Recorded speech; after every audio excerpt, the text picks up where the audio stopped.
Hey bees, I'm Marie from Humblebee and Me, and today we are making a basic mold-friendly lipstick base. So you might remember a couple weeks ago I shared a video and a post on making lipstick with mold for the first time using this great little two-piece, three-cavity mold from TKB Trading. And I discovered that the lipstick bases in my book absolutely do not work in a mold. So I was using the base that TKB Trading sells for making lipstick with. And I have now developed my own base so you can make your very own moldable lipstick from scratch. In working with TKB Trading's base, I really learned that lipstick that is mold friendly needs to be quite firm. It needs to be solid enough that it will hold itself together when you are yanking it out of the mold. It also needs to be slick enough that it will slide out of the mold, because even though you grease it, I definitely found that really sticky lipstick bases, they weren't going anywhere. You would kind of tear it in half trying to get it out of there. So it needed to be hard and slick, which are sort of two things that I don't typically love in a lipstick. I usually like my lipstick to be a little bit more on the creamy side, and so that is where the formulation challenge for this particular project came in. The first base formula that I drafted up actually worked really well. It just wasn't as creamy as I wanted it to be, and that kind of led me down this lovely garden path of making the base creamier and then watching it fail when I went to unmold it. A lot of these things did actually feel very lovely on the smoocher. The mold just wasn't having any of it. So this final recipe that I'm sharing with you today is creamy and solid. Maybe not as creamy as something that I would put in like a screw-up tube or a pot could be, but I still really like it. The type of hardness that we need for this lipstick base is fairly multifaceted. We want it to be slick but creamy and kind of glassy or glossy. So in order to get those different types of thickness all in one package, we're using 3 different thickeners. So there's cetearyl alcohol, that is our most present thickener, and I chose that because it's got a really lovely balance between sort of a silky, really like slippy, glassy kind of thickening and a creamier thickening. So TKB Trading also does use cetearyl alcohol as a primary thickener in their base. And then beeswax is more of a rich, grabby kind of thickening. We don't get a lot of that grabbiness in here because it's not used in really high amounts, but it does help contribute to more of that rich, creamy feel.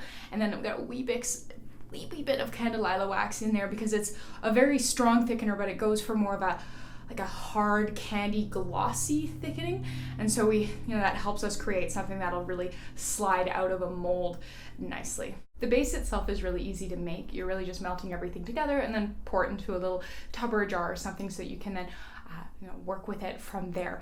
The instructions in my previous video and previous blog post on making lipstick using the mold still apply. The same ratios and everything work. I did play with this one trying to make an even softer version that used more of the predispersed liquid dyes lip colors.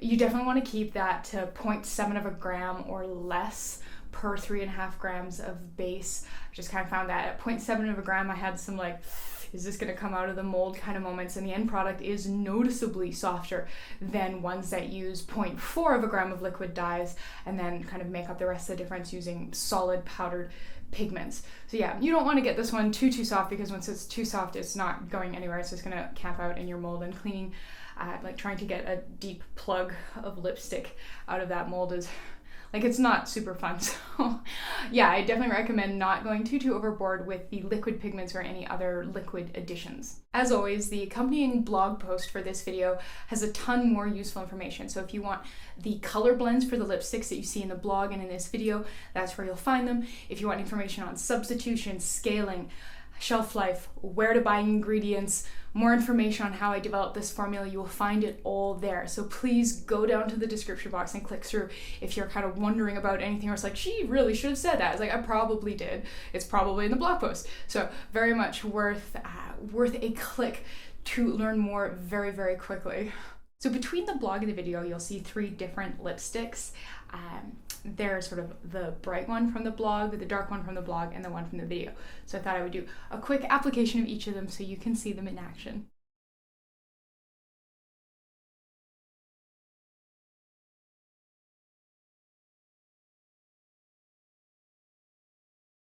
All right, well, now that you have seen some finished lipsticks in action, let's go make this wonderful lipstick base.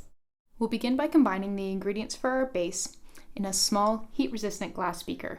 So you can see there's already something in here. This is 0.9 grams of soy lecithin, and I've measured it in here already because it's really, really sticky. And I figured with such a small amount, if I measured it into one of these, I would lose some. So it's just already in there. And to that, we're going to add 12.15 grams of castor oil, 6 grams of cetearyl alcohol, 3 grams of fractionated coconut oil, 4.5 grams of beeswax, and this is refined beeswax, but you could also use unrefined golden beeswax if that's what you have and prefer, 0.9 grams candelilla wax, and 2.4 grams of sericite mica. To melt everything together, we're going to put this in a water bath. So this is a wide, flat bottom saute pan that has about 2 centimeters or 2/3 of an inch of water in it. You could definitely use a smaller pan if you prefer, but I know I'm going to be working on a few things today, so it's nice to have a bigger water bath steaming away. So this is going to take a while to melt. I find that candelilla wax tends to be a little stubborn, so I'll probably be back in about half an hour. Once everything is melted through, you can remove it from the heat. I definitely recommend stirring this while it is still over the heat because I find the sericite mica tends to sort of sink to the bottom, and so if you take it out and start stirring it, you can have difficulties getting it incorporated as everything's cooling and it wants to just kind of hang out on its own. We're just going to give this a wee stir here before moving it to a container. So this is just a 1 ounce PET jar, and we're just going to put our base in here so that we can then measure it out and use it.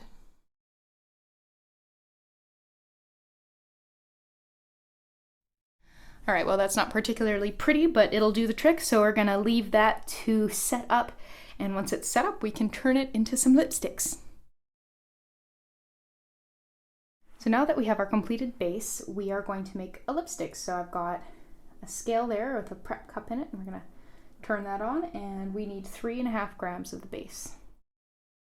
For pigment, we need 0.3 grams of this Tibetan ochre mica, and a total of 0.7 grams of these liquid dyes. I'm going to do mostly red 6 and a titch of red 33 to cool it down. To melt everything together, we're going to put our prep cup with all of our ingredients into a water bath. So this is a wide, flat bottom saute pan with about 1/2 inch or 1.5 centimeters of water in the bottom of it. And I'm going to leave this here until the base has melted, and then we'll blend everything together and we'll be ready to pour it. All right, well, you can definitely see that this has melted because the camera lens is all kinds of steamy. I'm gonna kind of kill the heat on that and hope that the steaming kind of dies down a little bit, sorry. So yeah, I'm gonna give this a stir here, make sure everything is nice and incorporated, and then we're gonna pour it into our lipstick mold here, which I've already elasticed and greased. Okay, I'm gonna leave that to solidify here on the counter for probably like 10 minutes or so, and then I'm gonna go put it in the freezer. All right, this has been in the freezer for a couple hours, kind of had some dinner and ran some errands and stuff, and it's definitely very frosty. You can see that it has started to contract away from a little bit of overflow there. So first things first, we want to separate this top piece from the bottom.